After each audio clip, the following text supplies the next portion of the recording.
আরবের উত্তপ্ত মরুভূমির বুকে যখন বাতাসের ঝাপটায় বালির কণা উঠত তখন সেখানে কোনো সুগন্ধি পাওয়া যেত না।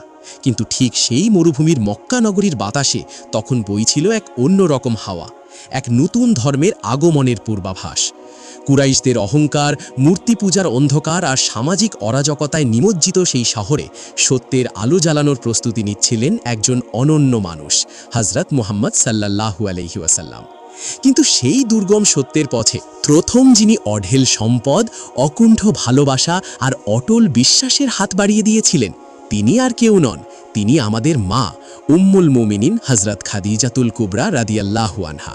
মক্কার তৎকালীন সমাজ ব্যবস্থায় ধর্মের নামে চলত নানা কুসংস্কার, অন্যায় আর অবিচার। সমাজের প্রতিটি কোণে ছিল বিত্ত বৈভবের প্রদর্শন আর ক্ষমতার দাপট। সাধারণ মানুষ ছিল দিগ্ভ্রান্ত। মুহাম্মদ তখনও নবুয়াত প্রাপ্ত হননি, কিন্তু তার সততা, আমানতদারি এবং চারিত্রিক পবিত্রতায় মুগ্ধ ছিল পুরো মক্কা। সবাই তাকে পরম শ্রদ্ধায় আল আমিন বা বিশ্বাসী বলে ডাকত। সেই একই সময়ে খাদিজা রাদিয়াল্লাহু ছিলেন তৎকালীন আরবের সবচেয়ে ধনী নারী, একাধারে অত্যন্ত সফল ও বিচক্ষণ ব্যবসায়ী। তার বাণিজ্য কাফেলা যখন সিরিয়ার উদ্দেশ্যে রওনা হতো তখন তার ব্যবসার সুনাম ছড়িয়ে পড়ত দিক বিদিকে। কিন্তু সেই অপরিসীম সম্পদ বা ঐশ্বর্য তাকে কখনো মোহগ্রস্ত করতে পারেনি। তিনি ছিলেন একজন বিদুষী নারী, যিনি তার চরিত্রের পবিত্রতা এবং দূরদর্শিতার জন্য বিখ্যাত ছিলেন। তিনি সব সময় খুঁজছিলেন এমন একজনকে যাকে তিনি তার হৃদয়ের গভীর থেকে সম্মান করতে পারবেন, যিনি হবেন তার জীবনের প্রকৃত সাথী। একদিন মুহাম্মদ সাল্লাল্লাহু আলাইহি ওয়াসাল্লাম খাদিজা রাদিয়াল্লাহু আনহার ব্যবসার প্রতিনিধি হিসেবে কাজ করার সুযোগ পান। খাদিজা রাদিয়াল্লাহু আনহা তার কাজের সততা, ব্যবসায়িক দক্ষতা এবং অমায়িক ব্যবহারের কথা শুনে বিস্মিত হলেন। আরবের কঠিন বাস্তবতায় এত ভদ্র এবং শান্ত স্বভাবের মানুষ হওয়া ছিল এক বিস্ময়কর ব্যাপার। সেই থেকে খাদিজা রাদিয়াল্লাহু আনহার মনে এক অদ্ভুত প্রশান্তি কাজ করতে লাগল। তিনি অনুভব করলেন এই মানুষটি সাধারণ নন।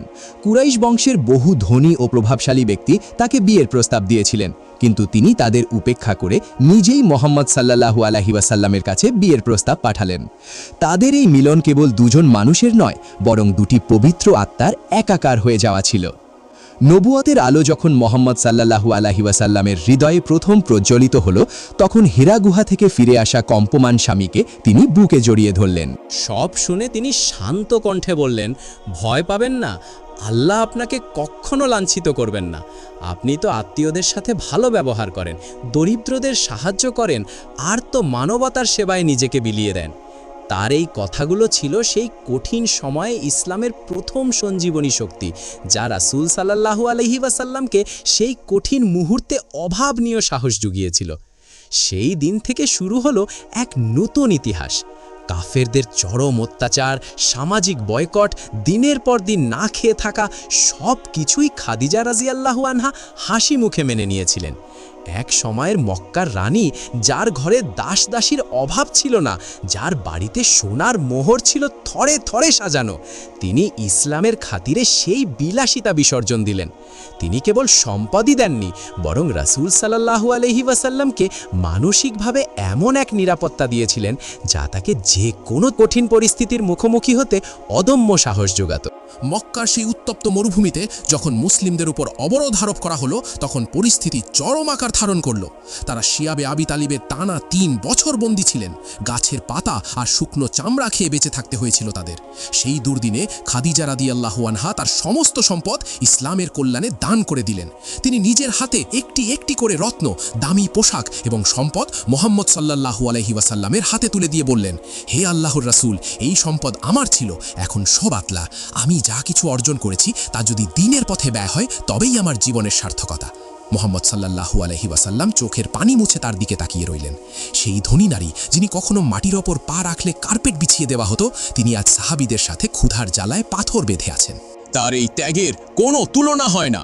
তিনি প্রমাণ করে দিলেন, দুনিয়ার সম্পদ কেবল পরকালের পাথেয় অর্জনের একটি মাধ্যম মাত্র। তিনি নিজের সবটুকু দিয়ে দিলেন যাতে সত্যের আলো নিভে না যায়।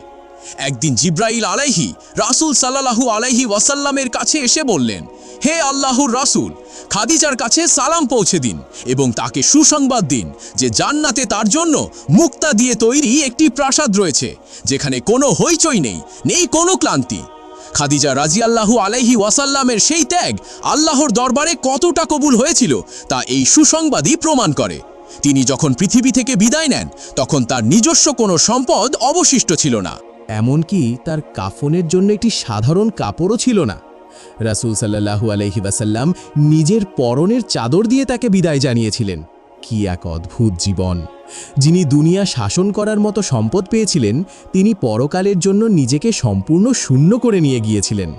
তার মৃত্যুতে রাসূল সাল্লাল্লাহু আলাইহি ওয়াসাল্লাম গভীরভাবে শোকাহত হয়েছিলেন, কারণ তিনি ছিলেন ইসলামের সবচেয়ে বড় আশ্রয় এবং দুঃসময়ের সাথী।